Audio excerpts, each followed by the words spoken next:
राधे राधे, हरे कृष्ण। आप सभी को विजया एकादशी और कुंभ संक्रांति की हार्दिक शुभकामनाएं। विजया एकादशी के बारे में मान्यता है कि इस व्रत को रखने से व्यक्ति को विजय मिलती है। कहा जाता है कि शत्रुओं पर विजय प्राप्त करने के लिए फाल्गुन मास के कृष्ण पक्ष में आने वाली विजया एकादशी का व्रत यदि सच्ची श्रद्धा के साथ किया जाए तो कठिन परिस्थितियों में भी विजय पाई जा सकती है। और इस व्रत के प्रभाव से ही प्राचीन समय में कई राजा अपनी निश्चित हार को भी विजय में बदलने में सफल रहे हैं। शास्त्रों में एकादशी का दिन जहां भगवान विष्णु को समर्पित होता है, वहीं कुंभ संक्रांति का दिन सूर्य नारायण भगवान को समर्पित होता है।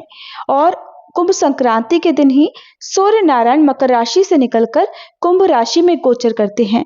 इसलिए इस दिन कुछ विशेष अनुष्ठान आदि करने का पुण्य पूरे जीवन भर प्राप्त हो सकता है। आज के दिन पवित्र नदियों के जल में स्नान करने के बाद यथासंभव दान दक्षिणा देनी चाहिए और अपने पितरों के निमित्त जल में काले तिल मिलाकर तर्पण करना चाहिए। इस दिन सूर्य नारायण भगवान और श्री विष्णु भगवान की कृपा प्राप्ति हेतु तिल, गुड़ और मौसमी वस्त्रों या मौसमी फलों का दान करना चाहिए।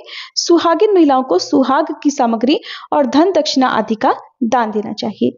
आइए जानते हैं साल 2026 में विजया एकादशी कब पड़ रही है, व्रत किस दिन रखा जाएगा, व्रत का पारण कब किया जाएगा और कुंभ संक्रांति के दिन क्योंकि पुण्यकाल और महापुण्यकाल का विशेष महत्व होता है, तो ये शुभ मुहूर्त, शुभ समय कब से कब तक रहेंगे। इस बार एकादशी तिथि 12 फरवरी दिन गुरुवार दोपहर 12:23 से शुरू होगी और 13 फरवरी दिन शुक्रवार एकादशी तिथि दोपहर 2:26 पर समाप्त होगी। ऐसे में इस बार 13 फरवरी दिन शुक्रवार को ही विजया एकादशी का व्रत रहेगा और इस दिन कुंभ संक्रांति भी मनाई जाएगी। एकादशी के दिन यानी 13 फरवरी दिन शुक्रवार को ब्रह्म मुहूर्त सुबह 5:27 से 6:15 तक रहेगा। सूर्योदय होगा सुबह 7:04 पर, सूर्यास्त होगा शाम 6:17 पर। प्रातःकाल पूजा का सबसे शुभ मुहूर्त सुबह 5:44 से 7:01 तक रहेगा। सायंकाल पूजा मुहूर्त शाम 6:07 से 7:27 तक रहेगा और राहु काल सुबह 10:30 से दोपहर 12 बजे तक रहेगा। द्वादशी तिथि 13 फरवरी दिन शुक्रवार को दोपहर 2:27 से शुरू होगी। इसी के साथ हरिवासर का समय भी शुरू हो जाएगा और 14 फरवरी दिन शनिवार को द्वादशी तिथि शाम 4:01 पर समाप्त होगी।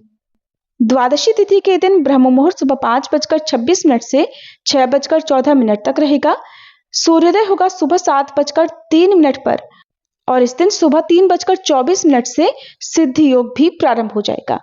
और हरिवासर का जो समय द्वादशी तिथि लगते ही शुरू होता है, इस बार शुक्रवार को रात 9 बजे तक समाप्त होगा।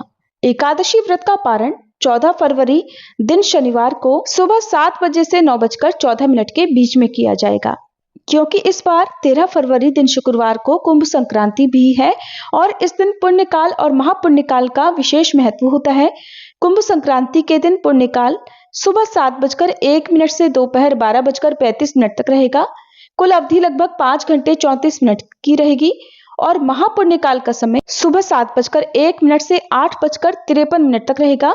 कुल अवधि लगभग 1 घंटा 51 मिनट की रहेगी। इस दिन भूल कर भी तामसिक चीजों का सेवन या स्पर्श ना करें, नाखून, बाल इत्यादि ना काटें और अपनी सामर्थ्य के अनुसार किसी योग्य व्यक्ति को दान दक्षिणा आदि जरूर दें।